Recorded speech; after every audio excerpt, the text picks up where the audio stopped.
Did you know that miscommunication in pharmacies is a major global issue, with studies showing that language barriers can lead to medication errors and patient harm?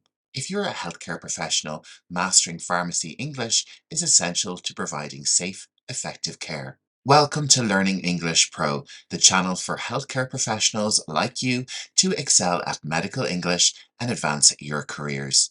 I'm Jer, and today you're joining me for the Pharmacy English Masterclass, your ultimate guide to the language of pharmacies. In this masterclass, we'll start with Pharma 101, where you'll learn the foundational terms of the pharmaceutical industry. Then we'll explore 100 medicine names in English, helping you expand your vocabulary of common medications. Next, we'll dive into over-the-counter medicine, covering everything available without a prescription. After that, I'll guide you through medicine and symptom phrases, which are crucial for discussing treatments with patients. We'll also tackle 30 phrases for pharmacy customers, giving you practical, real-world examples for customer interactions. And finally, we'll cover emergency medicine English, helping you handle high-stakes situations with confidence. If you're a student member, you'll also get access to an exclusive PDF guide that accompanies this masterclass. The link for that is in the membership tab. It's packed with all the vocabulary, phrases, and definitions you need to review and practice anytime. If that sounds like something you'd find helpful, you can become a member today.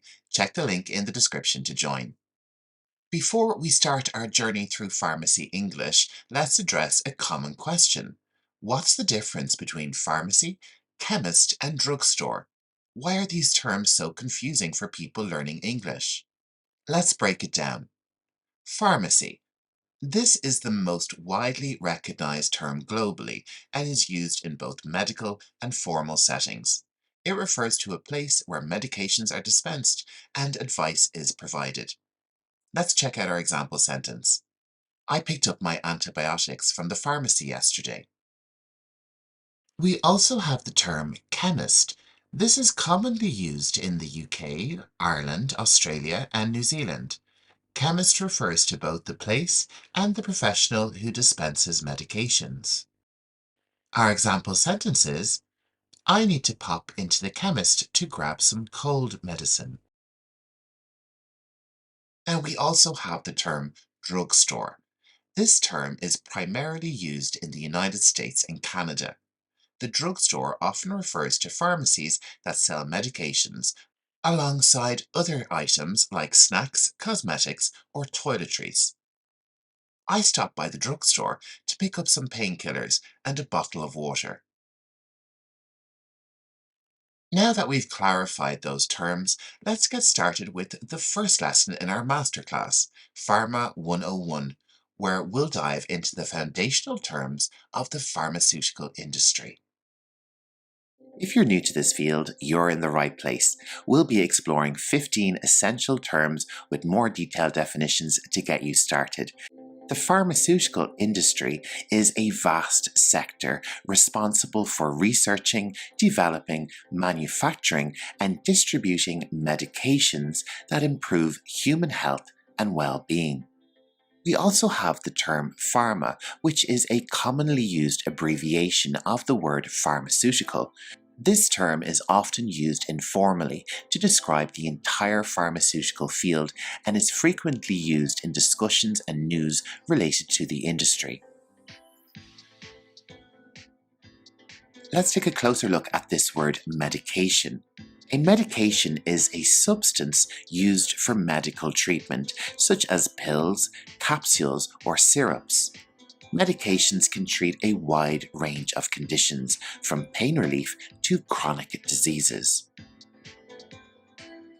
With this industry, you'll hear a lot about drug discovery. This is the intricate process of identifying and designing new medications through research and experimentation. This includes the initial identification of potential compounds to extensive laboratory testing. Clinical trials are carefully designed experiments to test the safety and efficacy of new drugs before they are approved for use. These trials involve multiple phases and help determine whether a drug is safe and effective. Let's move on to our next bit of terminology, which is prescription drug.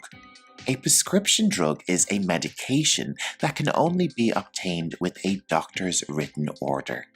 They are typically used for serious medical conditions and require professional guidance. There is also over-the-counter medication, which is available without a prescription and can be purchased directly from a pharmacy or store. These are generally for common self-treatable ailments. Another type of medication you'll hear about is a vaccine.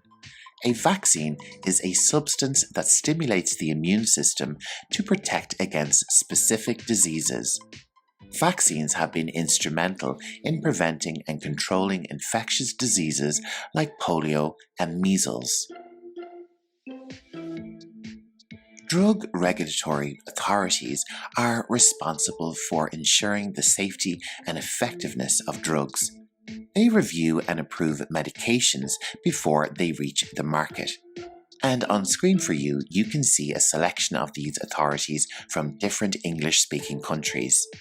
Probably the most widely known of these would be the FDA in the United States.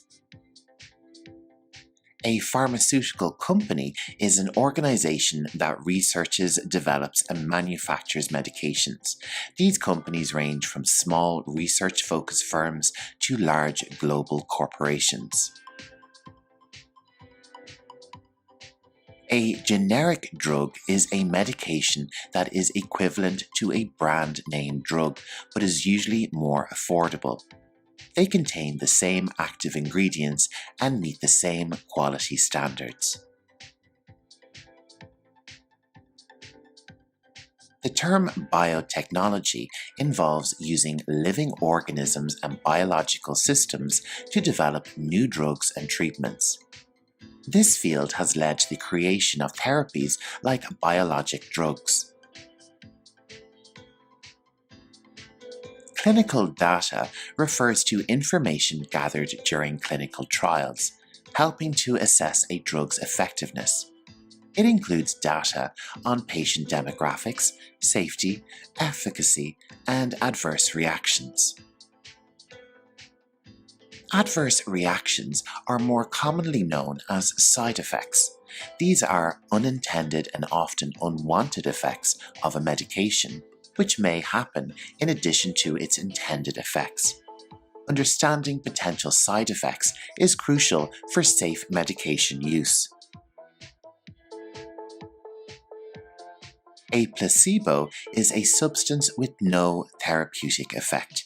It is used in clinical trials as a control to compare with the effects of the drug being tested. Placebos help researchers assess the true impact of a medication. Pharmacovigilance is the science and activities related to the detection, assessment, understanding, and prevention of adverse effects or any other drug-related issues.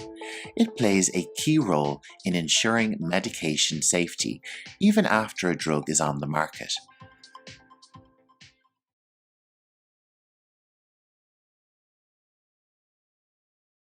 Today, we're diving into 100 common medications, learning about different types of medications, their uses, symptoms they treat, and correct pronunciation. This lesson will help you sound confident and professional when discussing these medications in English. To make your learning even more comprehensive, I've created a PDF guide for this lesson, which includes all the content we'll cover. This guide is available exclusively to student members of my channel.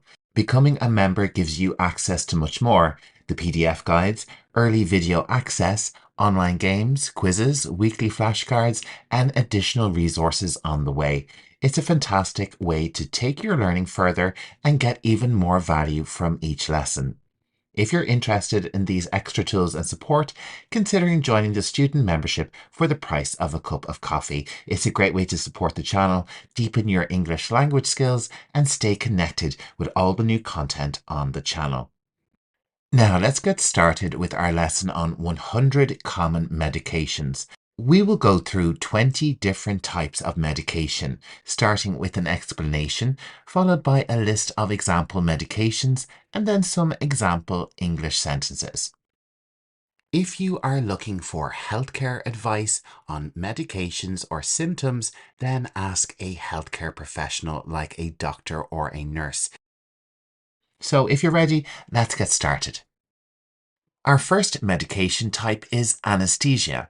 Now on screen you can see here that we have two different spellings, one for American English and the other for British English. Anesthesia is used to induce a loss of sensation or consciousness, often for surgical procedures.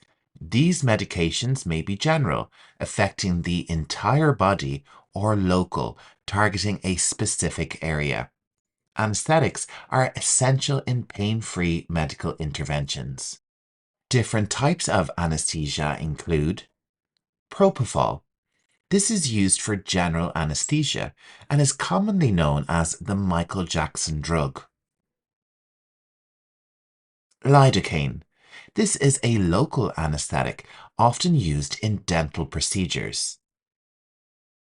Isoflurane is a gas anesthetic commonly used during surgeries. Ketamine is a powerful anesthetic, also used in emergency pain management. Bupivacaine is a long-acting local anesthetic used in epidurals. Let's take two of these words and use them in example sentences. The surgeon administered propofol to induce general anesthesia before the procedure. For minor dental work, the dentist used lidocaine to numb the area.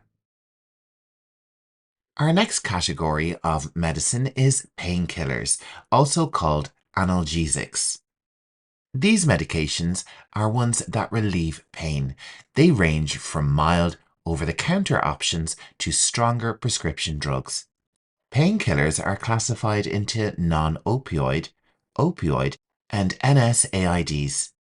Different types of painkillers include aspirin, a common over-the-counter pain reliever and anti-inflammatory. Ibuprofen. This treats mild to moderate pain. Morphine. This is a powerful opioid painkiller for severe pain. Acetaminophen, also known as Tylenol, is used for mild pain and fever. Codeine is an opioid used for pain relief and sometimes in cough syrups. After the surgery, the doctor prescribed morphine to manage the patient's pain. Ibuprofen is often recommended for reducing inflammation and mild pain. Our next medicine category is antibiotics.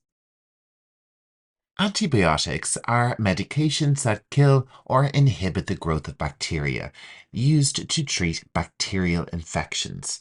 They are not effective against viruses and should be only used as prescribed to prevent antibiotic resistance.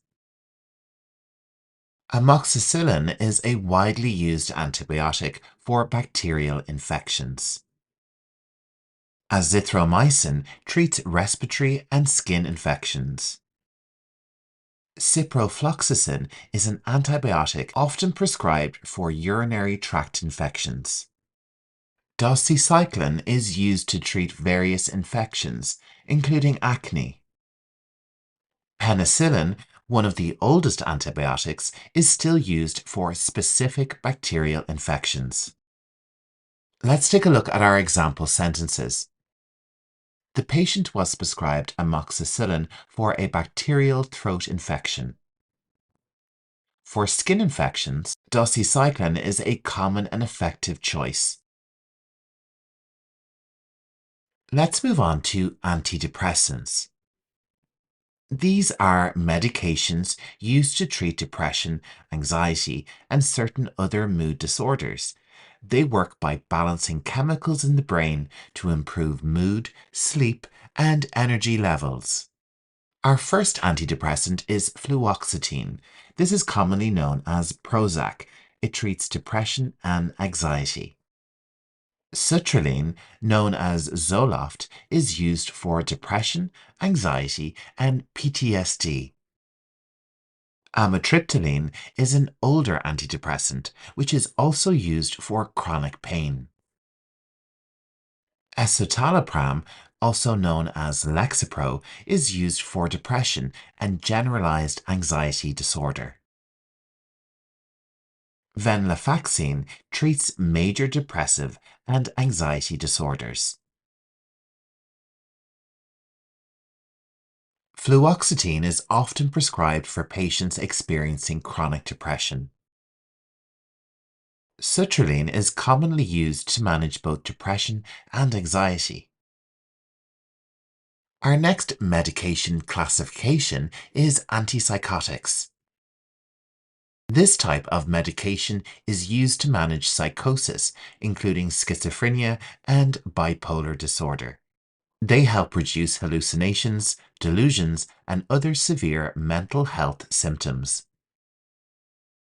Risperidone is used to treat schizophrenia and bipolar disorder. Olanzapine is prescribed for bipolar disorder and schizophrenia. Clozapine is used for treatment-resistant schizophrenia. Quetiapine treats both bipolar disorder and depression. And we have aripiprazole, which is also used for schizophrenia and bipolar disorder. The patient was given risperidone to help manage symptoms of schizophrenia. Olanzapine is effective for treating mood swings in bipolar disorder. Next up, we have antihistamines.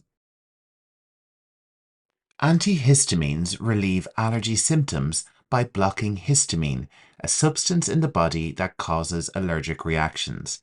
They are used for conditions like hay fever, itching, and some respiratory allergies. Loratadine, also known as Claritin, is commonly used for seasonal allergies. Diphenhydramine, also known as Benadryl, relieves allergies and cold symptoms. Cetirizine treats hay fever and skin allergies. Fexofenadine is used for seasonal allergy symptoms. Hydroxyzine is used for itching and anxiety, often in short-term settings. Loratadine is effective for relieving symptoms of seasonal allergies. For severe itching, hydroxyzine may be prescribed as an antihistamine. Our next medication category is diuretics, also known as water pills. This type of medication helps the body eliminate excess fluid by increasing urine production.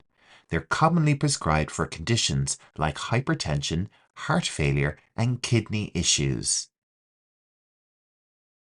Our first diuretic is furosemide. This drug is commonly used for heart failure. Hydrochlorothiazide treats high blood pressure and fluid retention. Spironolactone is a potassium-sparing diuretic used for fluid retention. Bumetanide is used to reduce swelling due to fluid buildup. Chlorthalidone is a diuretic often prescribed for hypertension. Let's check out our example sentences. The doctor prescribed furosemide to manage the patient's heart failure symptoms. Hydrochlorothiazide is commonly used to treat high blood pressure.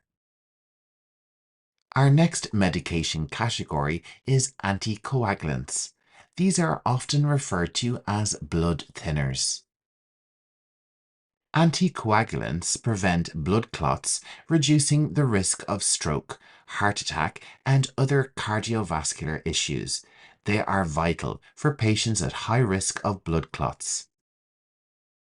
Our first type is warfarin. Warfarin is a commonly used blood thinner. Next up, we have heparin, which is often used in hospitals for blood clot prevention.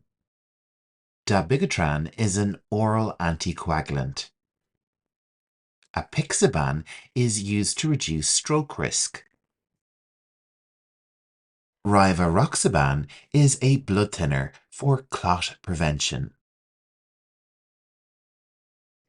Warfarin is often prescribed to patients with an elevated risk of stroke. Apixaban is taken daily to prevent blood clots in high-risk individuals.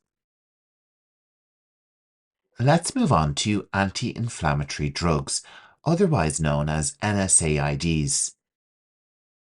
This type of medication is used to reduce inflammation, pain, and fever. They're commonly available over the counter and treat various conditions, from arthritis to headaches. Our first type of anti-inflammatory is ibuprofen. This is commonly known in the United States as Advil, a common NSAID. Naproxen is used for pain and inflammation. Celecoxib is often used for arthritis. Indomethacin is used to reduce inflammation in arthritis. Diclofenac is often prescribed for severe pain and inflammation. Ibuprofen is often used to reduce inflammation and treat mild pain. For joint pain, naproxen can be effective in reducing inflammation. Let's move on to antacids and acid reducers. This type of medication is used to relieve symptoms of acid reflux, heartburn, and indigestion. Antacids neutralize stomach acid, while acid reducers lower acid production in the stomach. Omeprazole is used for acid reflux and GERD. Ranitidine is commonly used for heartburn, but it is now discontinued in many markets across the world. Calcium carbonate, also known as the brand Tums, is an over-the-counter antacid. Famotidine is used to reduce stomach acid. Esomeprazole is used for acid reflux. Omeprazole is often prescribed for patients with chronic acid reflux. For quick relief, calcium carbonate can neutralize stomach acid on the spot. Let's move on to bronchodilators, or respiratory medications. This type of drug is one that helps open the airways in the lungs, making breathing easier. They are commonly prescribed for asthma, COPD, and other respiratory conditions. Albuterol is commonly used for asthma attacks. Ipratropium is used for COPD. Salmeterol is a long-acting bronchodilator. Theophylline is used for asthma and other lung diseases. Tiotropium is used for long-term COPD management. Let's check out our example sentences. During an asthma attack, albuterol provides quick relief by opening the airways. Salmeterol is often prescribed for patients needing long-term asthma control. Our next medicine category is antivirals. Antivirals are medications that treat viral infections by inhibiting the development of the virus. They are used for conditions like flu, herpes, and HIV. Our first antiviral is acyclovir. This is known as Civirix, and it's used for herpes infections. Oseltamivir, also known as Tamiflu, is used for influenza. Valacyclovir is used for herpes and shingles. Tenofovir is used for hepatitis B and HIV. Remdesivir is used for COVID-19 in specific settings. Acyclovir is prescribed to help manage herpes symptoms. For flu symptoms, oseltamivir is often recommended during flu season. Our 13th category of medication is anti-diabetics. Anti-diabetic medications help manage blood sugar levels in people with diabetes.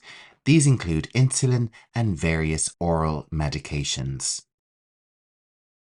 Metformin is a commonly prescribed medication for type 2 diabetes. Insulin is a hormone used to control blood sugar, often injected. Glipizide stimulates insulin production. Sitagliptin helps control blood sugar. Next up, we have pioglitazone. This medication helps regulate glucose. Let's take a look at our example sentences. Patients with type 2 diabetes are often started on metformin to control blood sugar. Insulin injections are necessary for many patients with type 1 diabetes. Next up, we have corticosteroids, or commonly just referred to as steroids. These medications are used to treat a wide range of conditions, including asthma, allergies, and arthritis. They work by reducing inflammation and immune response. Prednisone is used for inflammation and autoimmune conditions.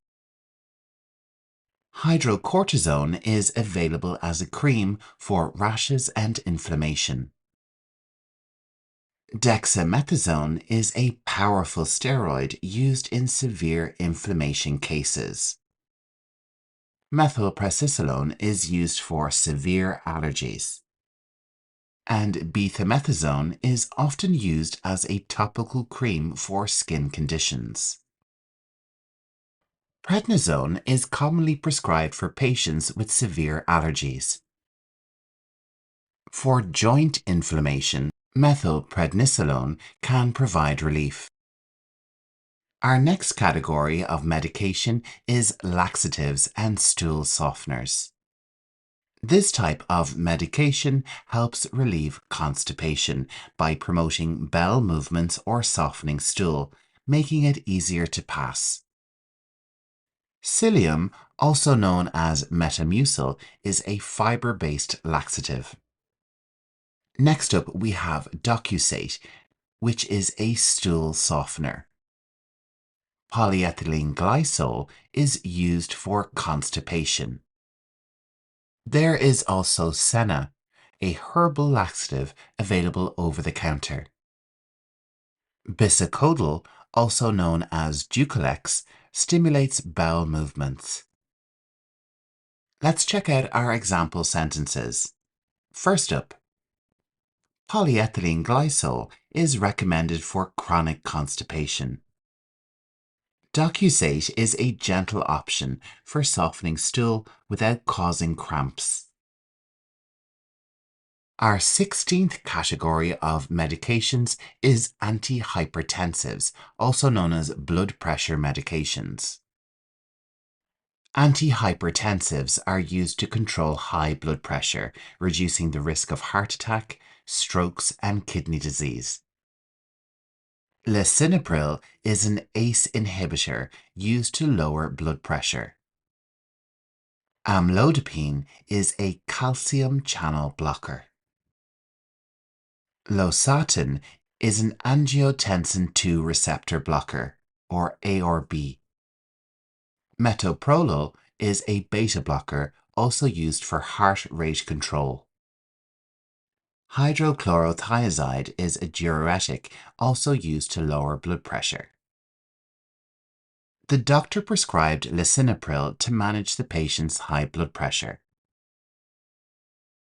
Amlodipine helps relax blood vessels, making it easier for blood to flow. Our next type of medication is muscle relaxants.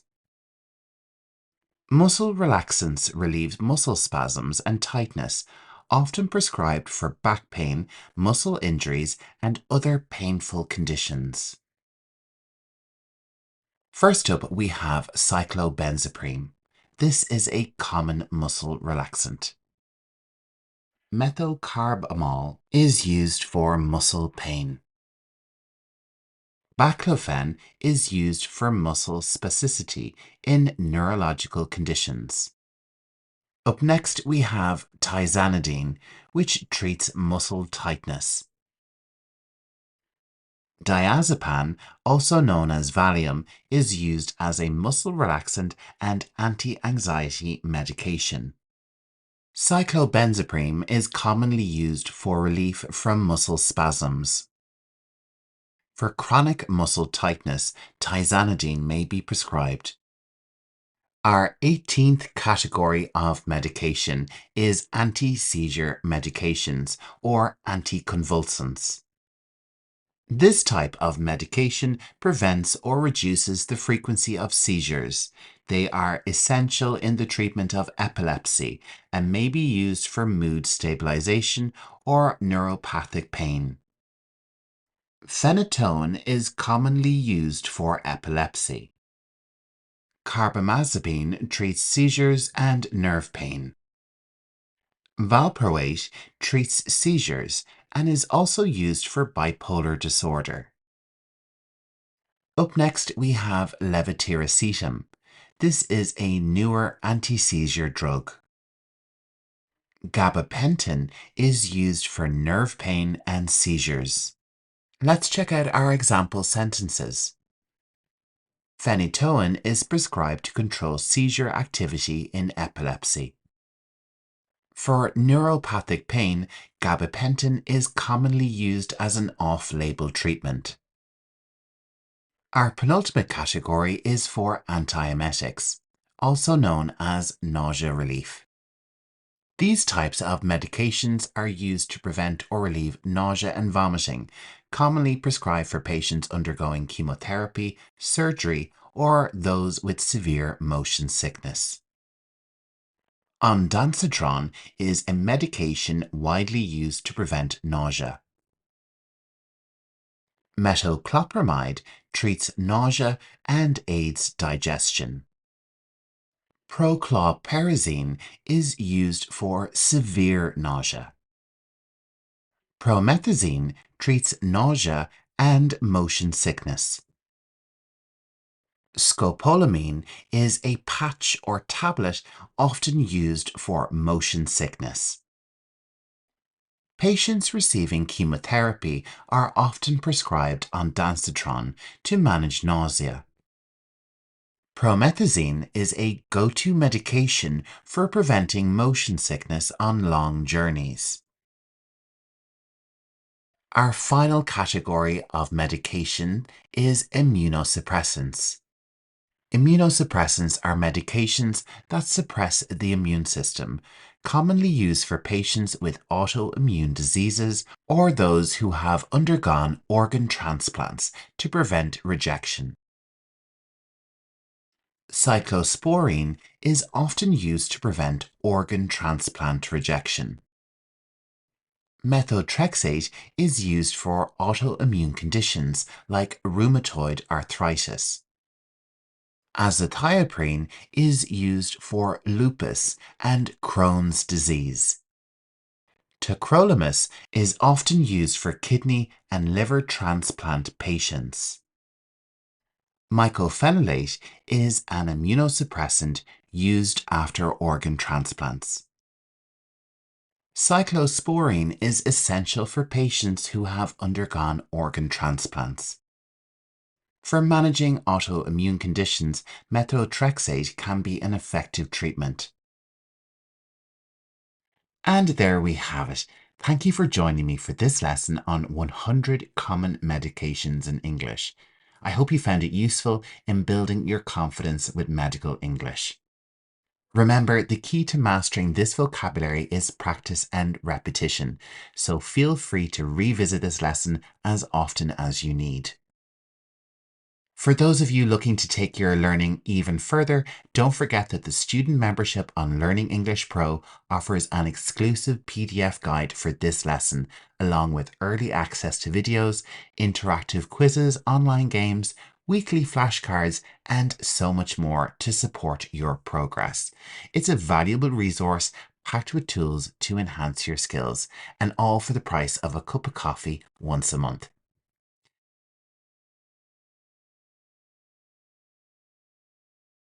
And guide.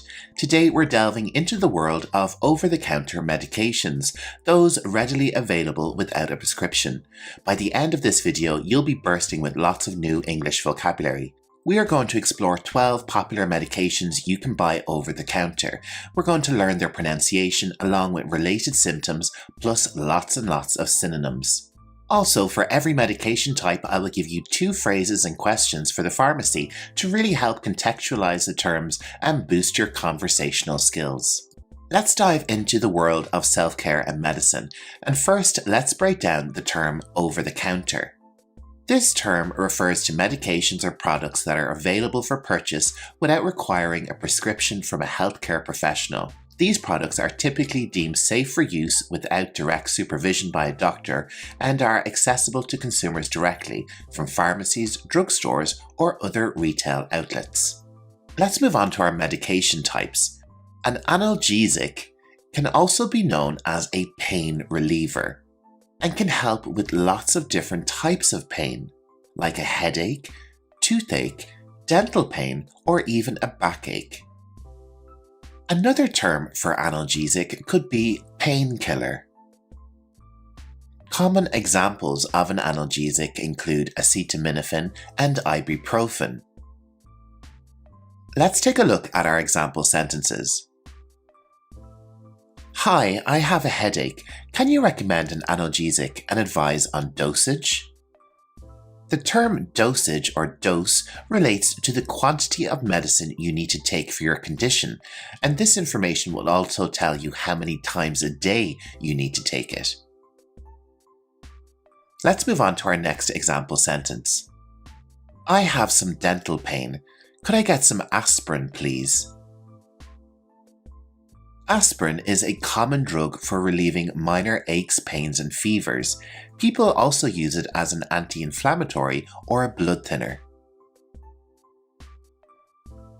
Our next medication type is an antihistamine. Repeat after me. Antihistamine. This type of drug is used to treat allergies, and it can also be referred to as allergy medication. An allergy is where your body reacts to something that's normally harmless, like pollen, dust, nuts, or animal fur. The symptoms can be mild, but for some people, they can be very serious. Examples of antihistamine drugs include loratadine and diphenhydramine. Let's move on to our example sentences. I have seasonal allergies. Which antihistamine do you suggest, and how often should I take it? I am suffering from some hay fever. Can you recommend an antihistamine? Hay fever is an allergic reaction to pollen, usually when it comes into contact with your mouth, nose, eyes, and throat. Pollen is a fine powder that comes from plants. Our next over-the-counter medication is a decongestant. Decongestants relieve nasal congestion. Nasal congestion is more commonly referred to as a stuffy nose or a blocked nose. and the medical term for this condition is rhinitis. Examples of this medication include pseudoephedrine and phenylephrine. I'm congested. Could you recommend a decongestant, and how often should I use it? I have a really stuffy nose. Which decongestant is the best in your opinion? An expectorant helps loosen mucus. A more common term for an expectorant is cough medicine or cough syrup. This medicine helps with a condition known as a chest infection. And mucus is the slippery green substance that can cause congestion in our lungs when we're sick. It can also be referred to as phlegm. Guaifenesin is a common example of an expectorant medication. Let's check out our example sentences. I have a chest infection with a lot of mucus. Which expectorant would you suggest? Hello, I need to get some cough medicine for my son. Which one is best for children? Another medication helped to use a cough is an antitussive. An antitussive suppresses coughing, so we can also call this medication a cough suppressant. This type of medication is usually given in the form of a syrup, just like the expectorant. A widely used cough suppressant is dextromethorphan. My cough is keeping me up at night. Can you recommend an antitussive, and what's the recommended dosage? I've had a cough for a few days. Do you think I need an expectorant or a suppressant? Antacids neutralize stomach acid, relieving symptoms of indigestion and heartburn. Antacids are available in different forms of medication, such as liquids or chewable tablets. Common examples of antacid include Tums and Malox. I'm experiencing heartburn. Which antacid is effective, and how many tablets can I take at once? I have indigestion. Would you recommend a liquid or chewable tablet antacid? Let's move on to laxatives. Laxatives promote bowel movements and are helpful if one is suffering from constipation. There are lots of different types of laxatives.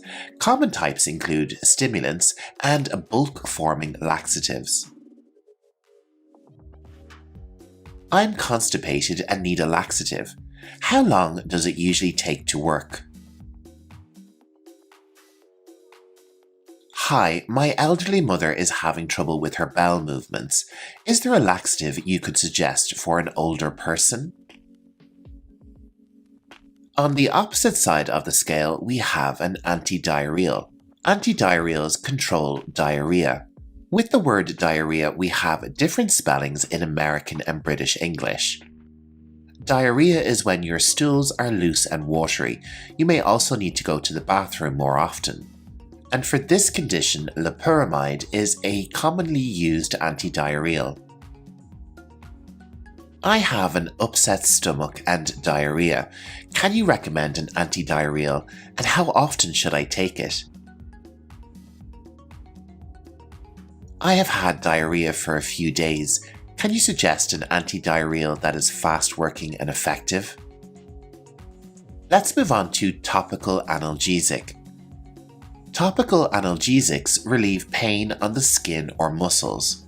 This type of medication can be referred to as pain-relieving cream or ointment. Examples of topical analgesics include creams or patches containing menthol or lidocaine. Let's check out our example sentences. I have muscle soreness. Would a topical analgesic like a menthol cream help, and how often should I apply it? I have some muscle pain in my thigh. Could I have a skin patch with an analgesic? Our next over-the-counter medication is an antifungal. Antifungals treat fungal infections, such as athlete's foots or rashes of a similar type. Antifungals can sometimes be referred to as a fungicide, and clotrimazole is a common antifungal you can find in your pharmacy. I have a rash on my feet. Could you recommend an antifungal cream, please? I have a fungal infection under my arm. Could you suggest an antifungal suitable for that area? An antiseptic can be used to disinfect cuts and wounds, and they can also be referred to as disinfectants or germicides. Hydrogen peroxide and iodine are common antiseptics.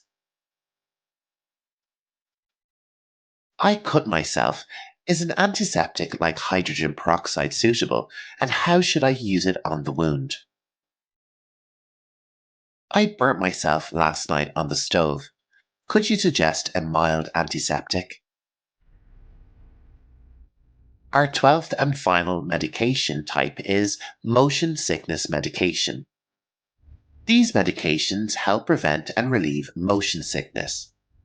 Motion sickness is having symptoms such as dizziness, nausea, and vomiting while traveling. Common options for motion sickness medication include dimenhydrinate and mescalzine. Can you recommend a motion sickness medication, and when should I take it before traveling?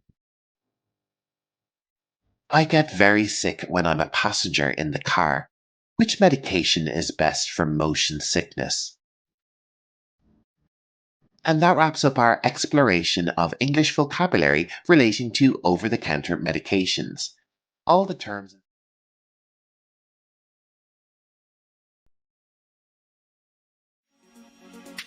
In today's lesson, we're going to take a look at some medicine English vocabulary. This will involve looking at the different types and forms of medicine, along with the associated symptoms.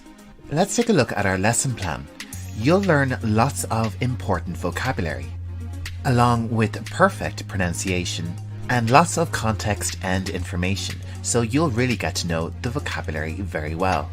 I don't know about you, but I'm ready to start this lesson, so grab a pen and paper, sit back, relax, and let's learn some English on medicine together. First up, we're going to explore symptoms in a question format and have a look at the associated medication that is used as treatment for these symptoms. Our first question is, do you have an infection? Do you have an infection? If you have a bacterial infection, you will need an antibiotic. Repeat after me. Antibiotic. Another type of infection that is common is a viral infection, an infection by a virus. And we use antiviral medication to treat a viral infection. Antiviral. Our next question is, do you have pain or fever? Do you have pain or fever? For these symptoms, you would take a painkiller. Repeat after me. Painkiller. Our next question is, do you have a cough? The word cough has an unusual pronunciation. Instead of a G sound, we have an F sound here. Do you have a cough? And the medicine for a cough has a few different names. It can be called cough syrup, cough medicine, or a cough suppressant. My next question to you is, do you have allergies? Do you have allergies? And for an allergy, we take an antihistamine. Repeat after me. Antihistamine. Let's do that one more time. Antihistamine. Our next question is, do you have asthma? Do you have asthma? The type of medicine used for asthma is a steroid. Repeat after me. Steroid. Let's move on to our next question. Do you have a blocked nose? Or we could say, do you have a stuffy nose? If you have this condition, you will need a decongestant. Repeat after me. Decongestant. And a medicine which is in the news a lot lately is related to the coronavirus. And the medicine that is being discussed is a vaccine. Repeat after me. Vaccine. And let's move on to the next segment, which is different forms of medicine. We will discuss the different ways in which medicine is delivered to the human body. Medicine is often given in liquid form, and sometimes it is given in a syrup. This is a thick liquid medicine that you drink, and it can be sweet. This type of thick liquid medicine is common for symptoms in children, coughs and colds, or for adults with stomach problems.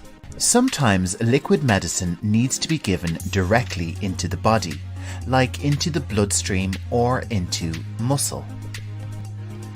This medicine is usually given through an injection with a syringe. Liquids can also be given directly into the body by intravenous therapy. This is regularly used in hospitals to deliver medicine to patients, and the device used is simply called an IV. Medicine can also be given in tablet or pill form. Lots of different types of medication can be given in this form. And this medicine is usually round or oval shaped. Another type of tablet you may see is a soluble tablet. These tablets can be dissolved in water. The resulting mixture is then drank to cure symptoms. These types of tablets are typically used for painkillers and antacids. The next form of medication we will look at is a capsule. A capsule is a shell which contains medicine. Some people will also call these tablets or pills, and the capsule dissolves and is digested when swallowed.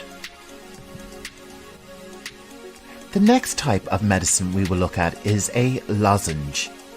A lozenge is a small candy-like medicine that dissolves in your mouth. Lozenges are usually used to help symptoms in the mouth or throat. Our next type of medicine can be called a cream, lotion, or ointment. And this is a thick liquid medicine that is applied to the skin. Our next type of medicine is drops. This type of liquid medicine is usually used for symptoms for the eyes or the ears. The next form of medicine we will have a look at is spray. This type of liquid medicine is usually applied up the nose or onto the skin, depending on the symptoms. The final form of medicine we will have a look at is inhaler. An inhaler is used to deliver vapor medicine to the lungs. It is commonly used by people who suffer from asthma. Up next, we are going to take a look at the difference between these two terms, over-the-counter and prescription drugs. First up, let's take a look at over-the-counter and what that means. Medicine which is over-the-counter can be purchased without consent from a doctor. Depending on the country, this type of medicine can be purchased in drugstores, pharmacies, or even supermarkets. Whereas with prescription drugs, this type of medicine can be purchased only with consent from the doctor and purchased at a registered pharmacy or chemist. The consent is usually given as a paper document simply called a prescription. And that brings us to the end of our lesson. If you're worried about any of the symptoms that we discussed in today's lesson, make sure to talk to your local doctor. And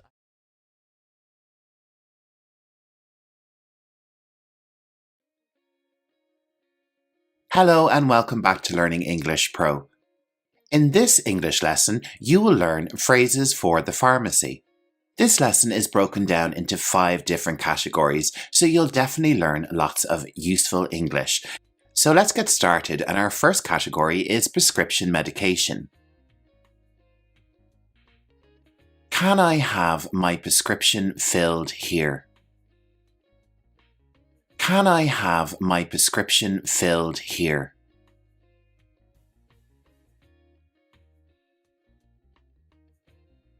How should I take this medication? How should I take this medication?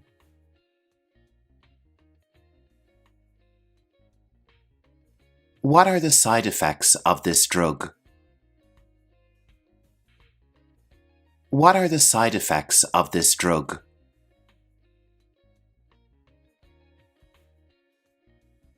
Is this medication safe with my allergies? Is this medication safe with my allergies?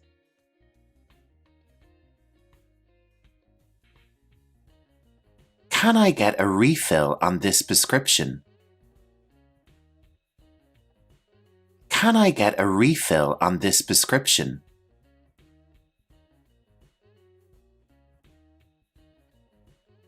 What should I do if I miss a dose? What should I do if I miss a dose?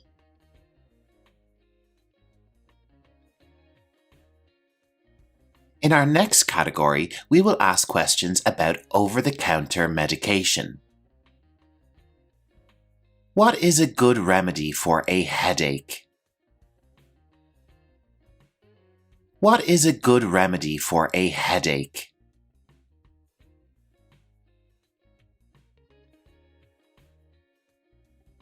Do you have something for cold symptoms? Do you have something for cold symptoms? Can you recommend an allergy relief medicine? Can you recommend an allergy relief medicine? Is there an over-the-counter drug for coughs? Is there an over-the-counter drug for coughs?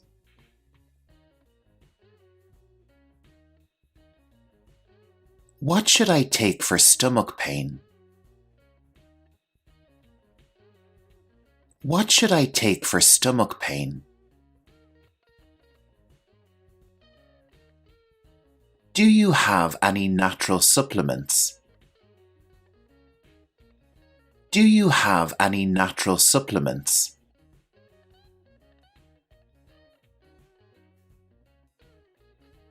Our third set of phrases and questions relate to general health queries. What vitamins should I take for better health? What vitamins should I take for better health? Do you have sunscreen for sensitive skin? Do you have sunscreen for sensitive skin? What are the best products for skincare? What are the best products for skincare?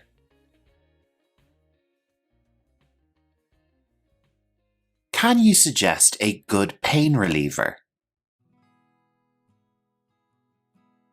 Can you suggest a good pain reliever? Which product is best for wound healing? Which product is best for wound healing?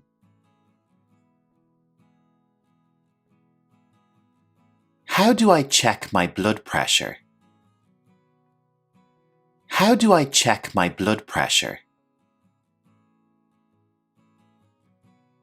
Let's move on to our fourth category, which is queries about pharmacy services.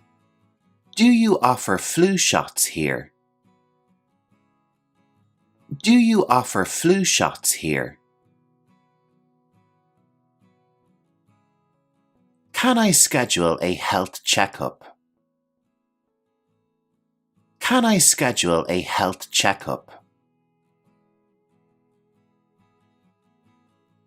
Is there a pharmacist available for consultation? Is there a pharmacist available for consultation? Can I get travel vaccinations here? Can I get travel vaccinations here? Do you provide medicine home delivery? Do you provide medicine home delivery? Are there any health screenings available? Are there any health screenings available? Our last category deals with phrases relating to specific conditions. What's best for managing diabetes? What's best for managing diabetes? Can you recommend something for arthritis pain? Can you recommend something for arthritis pain? What do you have for heartburn relief? What do you have for heartburn relief? Is there an effective treatment for insomnia? Is there an effective treatment for insomnia?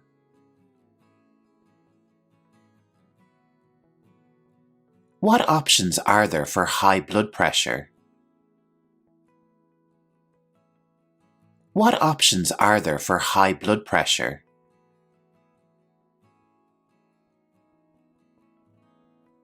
Do you have products for asthma relief? Do you have products for asthma relief?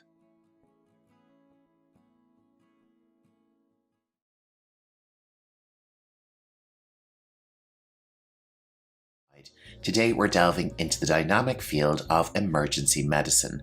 Whether you're a healthcare professional, a student, or simply interested in expanding your English vocabulary, you're in for an informative ride.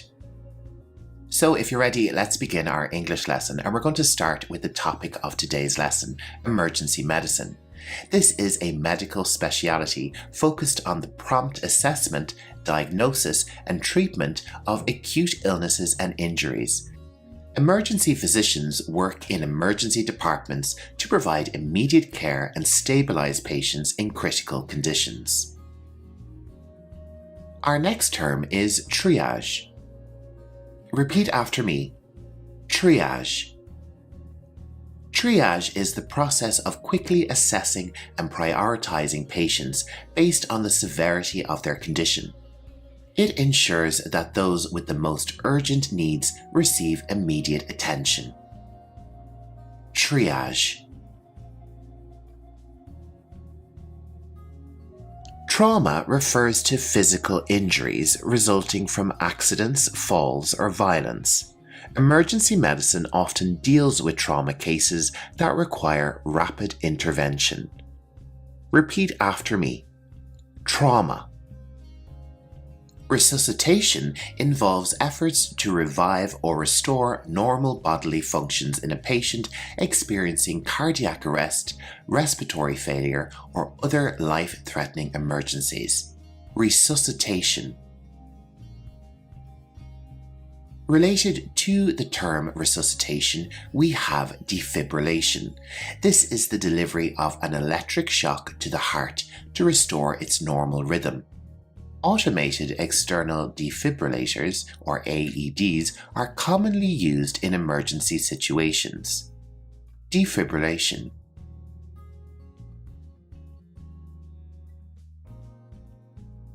We also have cardiopulmonary resuscitation, often called CPR. This is a life-saving technique that combines chest compressions and rescue breaths to maintain blood circulation and oxygenation in a person whose heart has stopped. Intubation involves inserting a tube into the airway to assist or secure the passage of air into the lungs.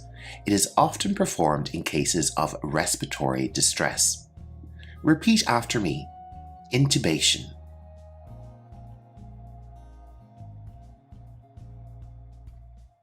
Our next term is epinephrine.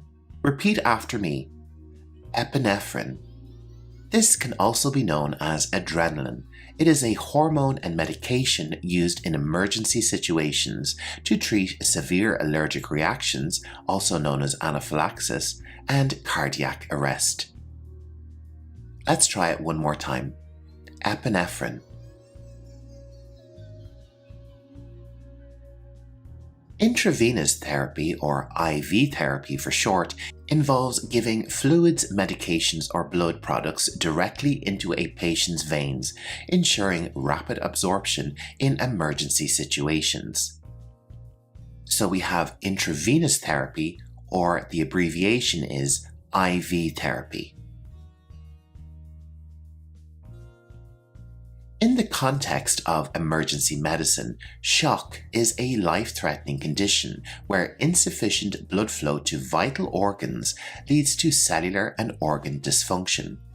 Prompt intervention is crucial to prevent further complications. Shock. Our next term is hemorrhage. A hemorrhage is excessive bleeding, and controlling it is a critical aspect of emergency medical care.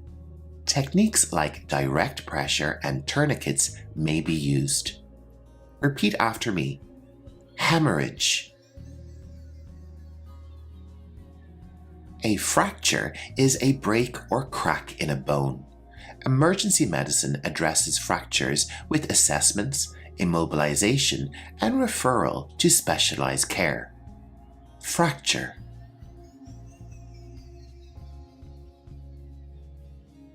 Our next term is naloxone. This is a medication used to rapidly reverse opioid overdose by binding to opioid receptors, restoring normal respiration. Naloxone.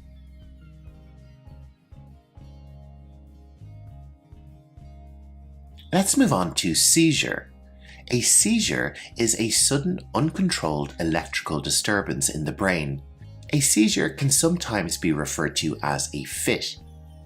This condition is supported with emergency medicine with medications and supportive care.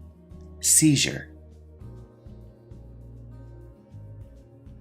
Decontamination involves the removal or neutralization of harmful substances from a person. This is often necessary in cases of chemical exposure or contamination. Decontamination. Thank you so much for joining me for this brief overview of emergency medicine vocabulary. I hope you found this lesson informative and valuable. Feel free to like, share, and comment with any questions or suggestions for future lessons.